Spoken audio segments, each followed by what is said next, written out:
Good morning, welcome to V3 news. లక్ష్యం సమాజ హితం. నేను మిలియా. బులెటిన్ లో ముందుగా హెడ్లైన్స్ చూద్దాం.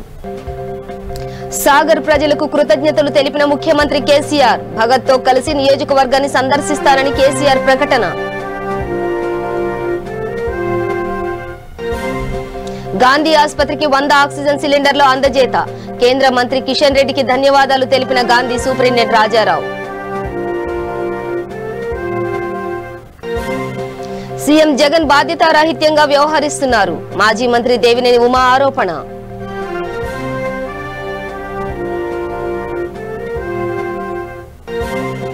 తూర్పుగోదావరి జిల్లాలోని అన్ని ఆసుపత్రుల్లో కలెక్టర్ ఆకస్మిక తనిఖీలు. కోవిడ్ వైద్య సేవలపై ప్రత్యేక దృష్టి సారించిన పాలనాధికారి. కుందుకూరులో ముదిరాజ్ కమిటీ ఆధ్వర్యంలో కేసీఆర్ దిష్టిబొమ్మ దగ్ధం. మంత్రి పదవి నుండి ఈటెల తొలగింపుపై ఆగ్రహం. డీటెయిల్స్ చూస్తే ఉప ఎన్నికల్లో టీఆర్ఎస్ అభ్యర్థి నోముల భగత్ ను ఆశీర్వదించిన నాగార్జున సాగర్ నియోజకవర్గ ప్రజలకు ముఖ్యమంత్రి కేసీఆర్ కృతజ్ఞతలు తెలిపారు. ఎవరు ఎన్ని రకాలుగా దుష్ప్రచారం చేసినా టీఆర్ఎస్ ప్రభుత్వం అమలు చేస్తున్న అభివృద్ధి సంక్షేమ కార్యక్రమాల పట్ల ఓటర్లు తమ విశ్వాసాన్ని స్పష్టంగా ప్రకటించారన్నారు. ఈ విజయంతో తమ పార్టీ రెట్టించిన ఉత్సాహంతో ప్రజాసేవకు మరింతగా పునరంకితమవుతుందని తెలిపారు.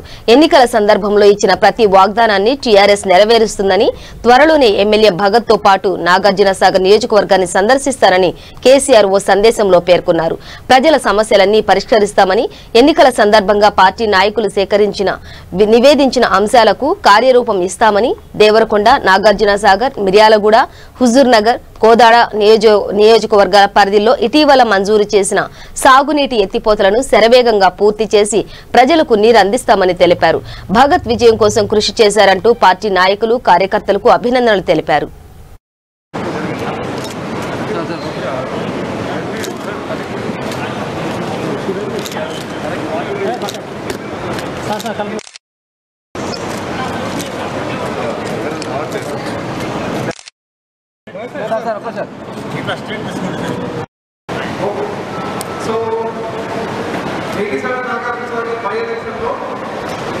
తెలంగాణ రాష్ట్ర సమితి పార్టీకి చెందిన నోముల భగత్ గారు తన 18,872 ఓట్ల మెజారిటీతో గెలుపొందారు. 18,872 ఓట్ల మెజారిటీతో టీఆర్ఎస్ పార్టీకి చెందిన నోముల భగత్ గారు గెలిచారు.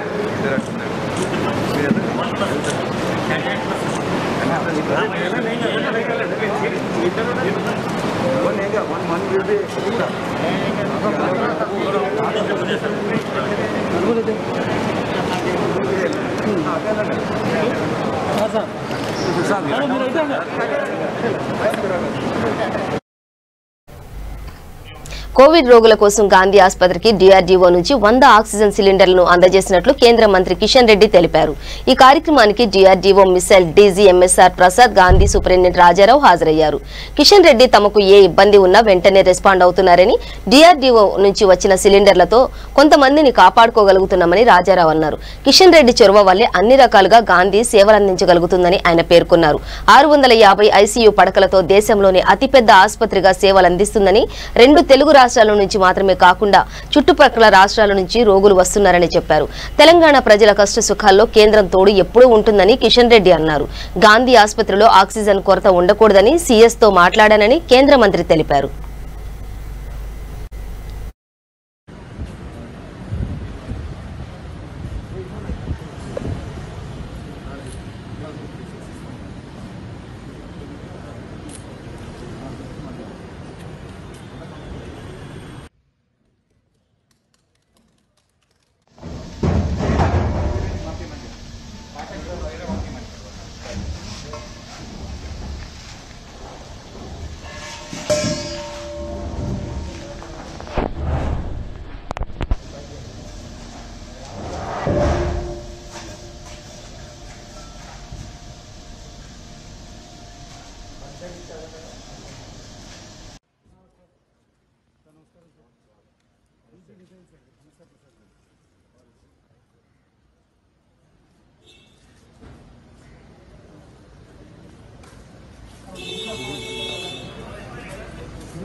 కష్టకాలంలో ప్రజలకు ధైర్యం చెప్పాల్సిన ముఖ్యమంత్రి బాధ్యతారాహిత్యంగా వ్యవహరిస్తున్నారని మాజీ మంత్రి దేవినేని ఉమా విమర్శించారు. వ్యాక్సిన్ను త్వరితగతిన అందించేలా చొరవ చూపాల్సిన ఆరోగ్య శాఖ మంత్రి ఏం చేస్తున్నారని నిలదీశారు. కృష్ణా జిల్లా నందిగామలో ఆయన మీడియాతో మాట్లాడుతూ రాష్ట్రంలో అందుబాటులో ఉన్న ఆక్సిజన్పై సీఎం జగన్ ఎందుకు స్పష్టత ఇవ్వడం లేదని, దహన సంస్కారాలు నిర్వహించడానికి క్యూ లైన్లో నిలబడాల్సి వస్తుందని ఆందోళన వ్యక్తం చేశారు. వైద్య ఆరోగ్య శాఖ సిబ్బందిని సమర్థవంతంగా పనిచేయించడంలో అధికారులు వైఫల్యం చెందారని మండిపడ్డారు. ముఖ్యమంత్రి మీడియా ముందుకు వచ్చి వ్యాక్సినేషన్, ఆక్సిజన్ పై ప్రజలకు సమాధానం చెప్పాలని డిమాండ్ చేశారు.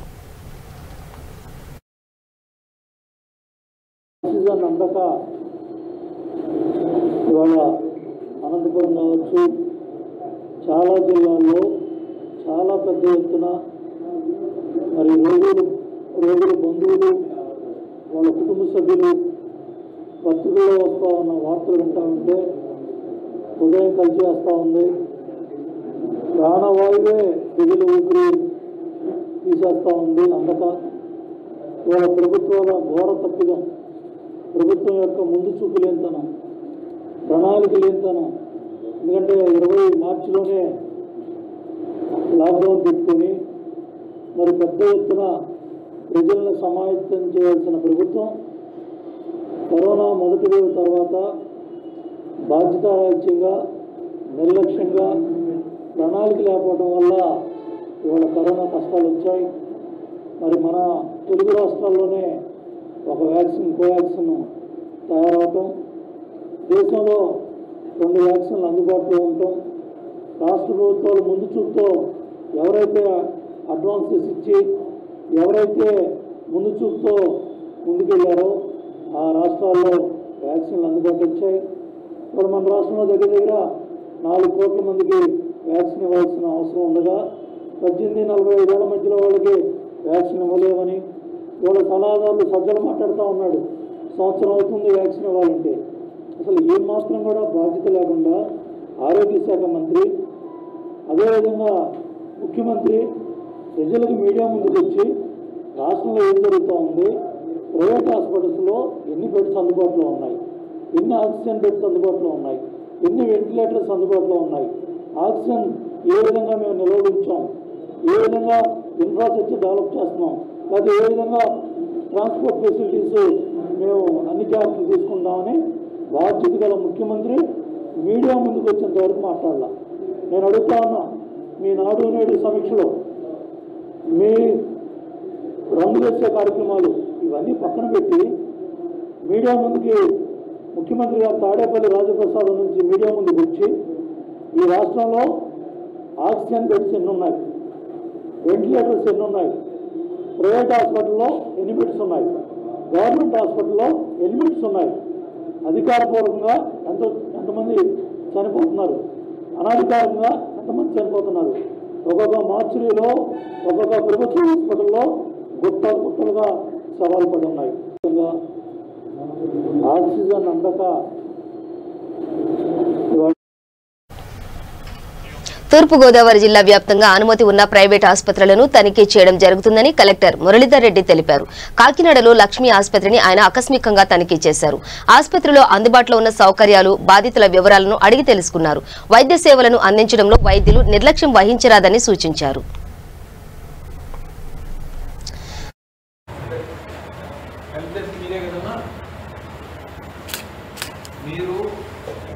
గ్లాస్ డోర్ నుంచి లోపల ఏం చేస్తుంది కూడా లేదండి.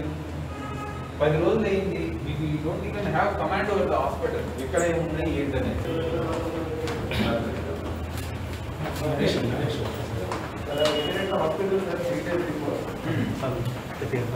వాళ్ళు పర్ఫెక్ట్లీ ఆల్ రైట్.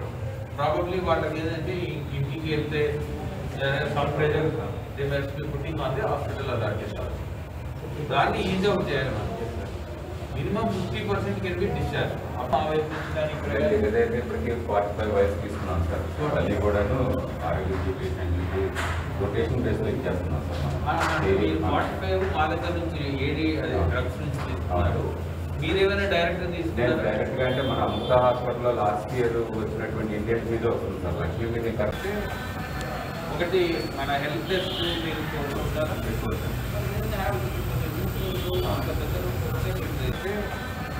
ఒకటి మన హెల్ప్ డెస్క్ మీరు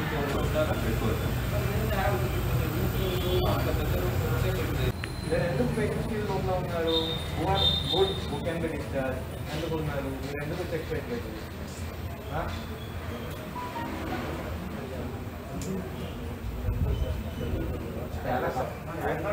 మీరు క్వశ్చన్ చేయాలి. బాబు 7 days అయిపోయింది, ఇంకా ఏం ప్రాబ్లం ఉంది?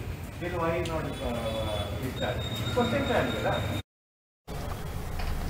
రంగారెడ్డి జిల్లా కందుకూరు మండలంలో మండల ముదిరాజ్ కమిటీ ఆధ్వర్యంలో ముఖ్యమంత్రి కేసీఆర్ దిష్టిబొమ్మను దగ్ధం చేశారు. ఆరోగ్య శాఖ మంత్రి ఈటెల రాజేందర్ ను కుట్రపూరితంగా కబ్జా ఆరోపణలు చేస్తూ మంత్రి పదవి నుంచి తొలగించిన ముఖ్యమంత్రి వైఖరిని నిరసిస్తూ శ్రీశైలం రహదారిపై ర్యాలీగా బయలుదేరి కేసీఆర్ దిష్టిబొమ్మను దహనం చేశారు. తెలంగాణ ఉద్యమంలో పోరాటం చేసిన ఈటెల రాజేందర్ ను అవమానపరచడం దారుణమన్నారు. రాష్ట్ర వ్యాప్తంగా ముదిరాజులు బీసీలను కలుపుకొని టీఆర్ఎస్ ను భూస్థాపితం చేస్తామని హెచ్చరించారు.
నాగార్జున సాగర్ ఉప ఎన్నికలో భారీ మెజారిటీతో టీఆర్ఎస్ అభ్యర్థి నోముల భగత్ ఘన విజయం సాధించడం పట్ల ఆ పార్టీ నేతలు సంబరాలు చేసుకుంటున్నారు. బోరబండ డివిజన్లో మాజీ డి మేయర్ కార్పొరేటర్ బాబా ఫసియుద్దీన్ ఆధ్వర్యంలో సంబరాలు చేసుకున్నారు. టపాసులు పేల్చి స్వీట్లు పంపిణీ చేశారు. టీఆర్ఎస్ విజయం పట్ల ఆనందం వ్యక్తం చేశారు. ఈ కార్యక్రమంలో టీఆర్ఎస్ నాయకులు బాబురావు, బాబా నాయక్, ఫసియుద్దీన్ తదితరులు పాల్గొన్నారు.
కడప జిల్లా వైసీపీలో విషాదం నెలకొంది.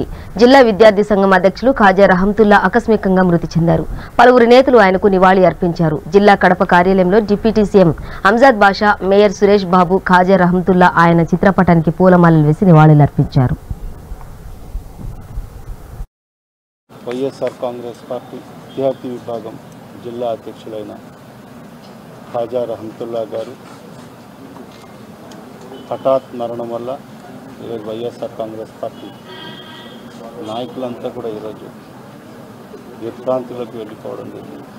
అతి చిన్న వయసు నుంచి రాజకీయాల్లో ప్రవేశిస్తూ వైఎస్ఆర్ కాంగ్రెస్ పార్టీ స్థాపించినప్పటి నుంచి కూడా పార్టీలో క్రియాశీలకంగా పనిచేస్తూ మరి ఆయన పనితీరును గమనించి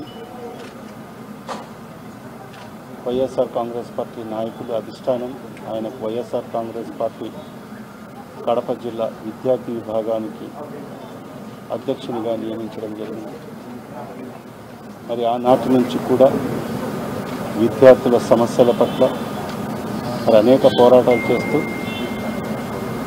మరి వైఎస్ఆర్ కాంగ్రెస్ పార్టీ ప్రతిపక్షంలో ఉన్నా కూడా 10 ఏళ్ళు అనేక పోరాటాలు చేస్తూ అనేక ఉద్యమాలు చేస్తూ 2019లో వైఎస్ఆర్ కాంగ్రెస్ పార్టీ అధికారంలోకి వచ్చడానికి మరి మన వైఎస్ఆర్ కడప జిల్లాలో 10 నియోజకవర్గాలకు గాను 10 నియోజకవర్గాల్లో వైఎస్ఆర్ కాంగ్రెస్ పార్టీ అభ్యర్థుల గెలుపు కోసం అహర్నిశలు కృషి చేయడం జరిగింది.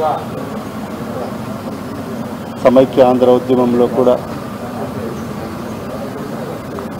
ఈ రాష్ట్రం సమైక్యంగా ఉండాలి, ఈ రాష్ట్రం విడిపోకూడదు, తెలుగు రాష్ట్రాలు అని చెప్పి మరి విద్యార్థి లోకాన్నంతా కూడా ఒక తాటిపైకి తీసుకొచ్చి అనేక ఉద్యమాలను చేపట్టడం జరిగింది. ముందుగా జిల్లా వ్యాప్తంగా మేడే సందర్భంగా కార్మిక సోదరులందరికీ శుభాకాంక్షలు తెలియజేసుకుంటూ 3 రోజుల కిందట వైఎస్ఆర్ కాంగ్రెస్ పార్టీ విద్యార్థి విభాగ జిల్లా అధ్యక్షులకి కాజా బంధించడం మా పార్టీకి ఎంతో తీవ్రమైనది.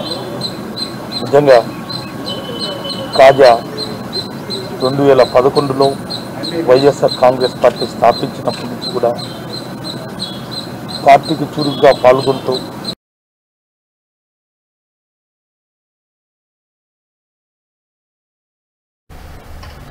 పేదల భూములు అధికార పార్టీ అండతో భూ కబ్జాలకు గురవుతుంటే ప్రభుత్వానికి కనిపించడం లేదా అని బీజేపీ పరిగి నియోజకవర్గ పరిరక్షణ సమితి యువజన సంఘాల నాయకులు ప్రశ్నించారు. లక్ష్మీదేవిపల్లి గ్రామంలో సుగుణ స్టీల్ ఫ్యాక్టరీ ఎదుట బీజేపీ నేతలు భూ కబ్జాలను ఖండిస్తూ కళ్లకు నల్ల బ్యాడ్జీలు ధరించి నిరసన వ్యక్తం చేశారు. నారాయణపూర్ రెవెన్యూ పరిధిలో 32 ఎకరాల భూమి కబ్జాకు గురైందని, దీనిపై గత కొన్ని రోజులుగా దీక్ష చేస్తున్న అధికారులకు ప్రభుత్వానికి కనిపించడం లేదా అని ఆగ్రహం వ్యక్తం చేశారు. అధికారులు కనీసం పట్టించుకోకపోవడంతో ఉన్న ఆంతర్యం ఏమిటని ప్రశ్నించారు. వెంటనే దీనిపై చర్యలు తీసుకుని భూమిని పేద ప్రజలకు అందించాలని, లేని ఎడల ఆందోళన ఉధృతం చేస్తామని హెచ్చరించారు.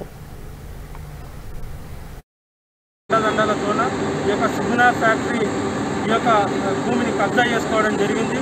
ఈ యొక్క భూమి పైన ప్రభుత్వం కూడా ఎంక్వైరీ చేసి ఇక్కడ ఒక బోర్డును కూడా మార్చినటువంటిది మనం చాలా స్పష్టంగా చూస్తూ ఉన్నాం. ఈ యొక్క భూమి ప్రభుత్వం పరిధి లోపల ఉన్నది కాబట్టి దీన్ని అతిక్రమించిన చట్టపరమైన చర్యలు తీసుకుంటామని చెప్పి ఈ యొక్క బోర్డును మార్చారు. ఈ యొక్క బోర్డును మార్చిన అధికారులకు నేను ఒకటే అడుగుతా ఉన్నా, ఇన్ని రోజులైతుంది, గత 2-3 నెలలు అవుతుంది ఈ యొక్క బోర్డును మార్చి, ఇప్పటి వరకు ఈ కంపెనీ నిర్విరామంగా నడుస్తున్నా కూడా మీరు చర్యలు తీసుకోకపోవడం లోపల ఉన్నటువంటి ఆంతర్యం ఏంటి అని చెప్పి ఇవాళ నేను అధికారులను అడుగుతా ఉన్నా. ఇవాళ దీని వెనకాల ఏ నాయకులు ఉన్నారో ఇవాళ బయట పెట్టాల్సినటువంటి అవసరం ఉన్నది. ఇవాళ ఈటెల రాజేందర్ గారు కబ్జాలు చేసిందని చెప్పి ఆయన మీద ఎంక్వైరీ చేస్తున్నటువంటి యొక్క తెలంగాణ రాష్ట్ర ప్రభుత్వం ఇవాళ నీ ఎమ్మెల్యేలు, నీ టీఆర్ఎస్ పార్టీ కార్యకర్తలు, నీ ఏజెంట్స్ అంతా కూడా ఇవాళ కబ్జా కౌరులాగా కబ్జాలు చేస్తుంటే ఇవాళ రాష్ట్ర ప్రభుత్వం, రాష్ట్ర ముఖ్యమంత్రి ఎక్కడ పండుకున్నాడో ఇవాళ ప్రజలకు సమాధానం చెప్పాలి. ఇవాళ దళితుల భూములను ఇవాళ కబ్జాలు చేస్తుంటే ఏ ఒక్క దళిత మంత్రులు, దళిత నాయకులు ఎవరు కూడా స్పందించేటటువంటి పరిస్థితి లేదు. ఎందుకని ఇవాళ మీకు మామూలు వస్తున్నాయి, మీ ప్రభుత్వానికి డబ్బులు వస్తున్నాయని చెప్పి ఈరోజు దళితుల రైతులను మీరు ఇవాళ మోసం చేస్తూ ఉన్నారు. కాబట్టి ఒకటే చెప్తా ఉన్నాము, ఈ యొక్క 32 ఎకరాల 22 గుంటల భూమి ఏదైతే ఉందో ఇమీడియట్గా నారాయణపూర్ దళిత రైతులకు వెంటనే వాళ్ళకి హ్యాండ్ ఓవర్ చేయాలి. భూదాని యజ్ఞ బోర్డు పరిధిలో ఉన్నటువంటి ఏ యొక్క భూములను అమ్మడం కానీ కొనడం కానీ నిషేధం అని చెప్పి అందరికీ కూడా తెలిసినటువంటి విషయమే. కాబట్టి వెంటనే దీనిపైన అధికారులు చర్యలు తీసుకున్నాలి. ఈ యొక్క భూమిని ఇమీడియట్గా ఆక్యుపై చేసుకొని నిజమైనటువంటి లబ్ధిదారులకు అందించాలి. లేని పక్షంలో రాబోయేటటువంటి రోజులలో భారతీయ జనతా పార్టీ జిల్లా నాయకత్వము ఇక్కడ పెద్ద ఎత్తున కూడా ఈ యొక్క స్థలానికి చేరుకొని ఈ యొక్క భూమి నిజమైన దళితులకు అందే విధంగా ఉద్యమాలు చేస్తాం. అవసరమైతే మా రాష్ట్ర అధ్యక్షుడు గుర్రంపోడ్లో ఏ రకంగా అయితే బండి సంజయ్ గారు గుర్రంపోడ్లో భూములపైన ఏ విధంగా అయితే ఉద్యమం చేసిండో ఆ రకమైనటువంటి స్ఫూర్తితోనూ ఇక్కడ కూడా మరో ఉద్యమాన్ని నడిపించడానికి భారతీయ జనతా పార్టీ ఎట్టి పరిస్థితుల్లో వెనకడుగు వేయాలని చెప్పి ఈ సందర్భంగా మేము తెలియజేస్తూ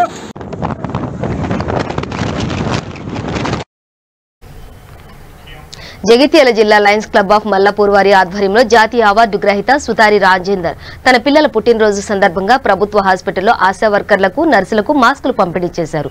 ఈ సందర్భంగా కోవిడ్ సమయంలో నిరంతరం సేవలు చేస్తున్న నర్సులను ఘనంగా సన్మానించారు. ప్రాణాలకు తెగించి సేవ చేస్తున్న వైద్య సిబ్బందికి లయన్స్ క్లబ్ తరపున ప్రత్యేక కృతజ్ఞతలు తెలిపారు. ఈ కార్యక్రమంలో లయన్స్ క్లబ్ అధ్యక్షులు ప్రసాద్, ప్రధాన కార్యదర్శి రాజేందర్, మండల అధ్యక్షులు సత్యనారాయణ గౌడ్ తదితరులు పాల్గొన్నారు.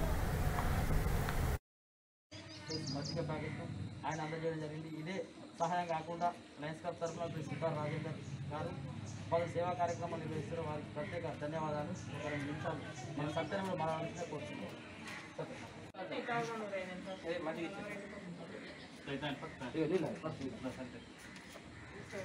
టెన్షన్ తీసుకోకే అయితే మంచిగా ఉంటుంది.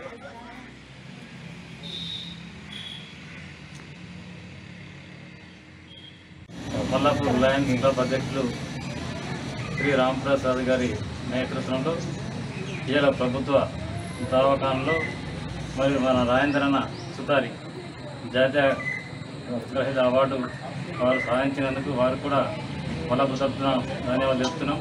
ఇటువంటి స్వచ్ఛంద కార్యక్రమాలు చేయడం వల్ల వారికి మేము ప్రత్యేక ధన్యవాదాలు చెప్తున్నాం. ఎందుకంటే ఇప్పుడు హాస్పిటల్ సిబ్బంది, నర్సులు కానీ, మన పౌరనిస్ట్ కానీ వీరు చేసిన సేవలు, ఆశా వర్కర్లు వారి సేవలకు వారికి కూడా మేము ప్రత్యేక ధన్యవాదాలు చెప్తున్నాం. ఇటువంటి కార్యక్రమం కింద జరపాలని చెప్పి మేము కోరుతున్నాం. ఈరోజు జాతీయ అవార్డు గ్రహీత సుతారి రాజేందర్ వారి పిల్లల పుట్టినరోజు సందర్భంగా లయన్స్ క్లబ్ ఆఫ్ మల్లాపూర్ వారి ఆధ్వర్యంలో కరోనా వారియర్ సందర్భంగా గవర్నమెంట్ హాస్పిటల్ సిబ్బంది plus ANM ASHA workers, doctor వాళ్ళ ప్రాణాలకు తెగించి టెస్టులు కానీ, ర్యాపిడ్ టెస్టులు కానీ ఈ టెస్టులు కాబట్టి వాళ్ళకు చిరు సహాయంగా మాస్కులు, కర్చీఫ్లు ప్లస్ మజ్జిగ ప్యాకెట్లు ఆయన అందజేయడం జరిగింది. ఇదే సహాయం కాకుండా లయన్స్ క్లబ్ తరఫున సుతారి రాజేందర్ గారు పలు సేవా కార్యక్రమాలు నిర్వహిస్తారు. వారికి ప్రత్యేక ధన్యవాదాలు. ఒక 2 నిమిషాలు మన సత్యంలో మాట్లాడాల్సిందే కోరుతున్నాం.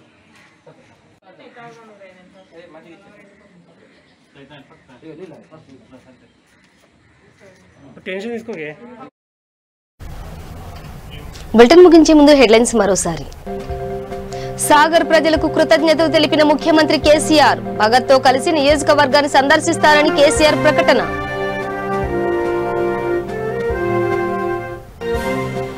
గాంధీ ఆసుపత్రికి 100 ఆక్సిజన్ సిలిండర్ల అందజేత, కేంద్ర మంత్రి కిషన్ రెడ్డికి ధన్యవాదాలు తెలిపిన గాంధీ సూపరింటెండెంట్ రాజారావు.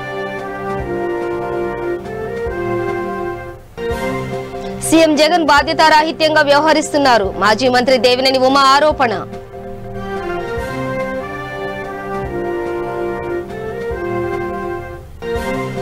తూర్పుగోదావరి జిల్లాలోని అన్ని ఆసుపత్రుల్లో కలెక్టర్ ఆకస్మిక తనిఖీలు, కోవిడ్ వైద్య సేవలపై ప్రత్యేక దృష్టి సారించిన పాలనాధికారి. కందుకూరులో ముదిరాజ్ కమిటీ ఆధ్వర్యంలో కేసీఆర్ దిష్టిబొమ్మ దగ్ధం, మంత్రి పదవి నుండి ఈటెల తొలగింపుపై ఆగ్రహం.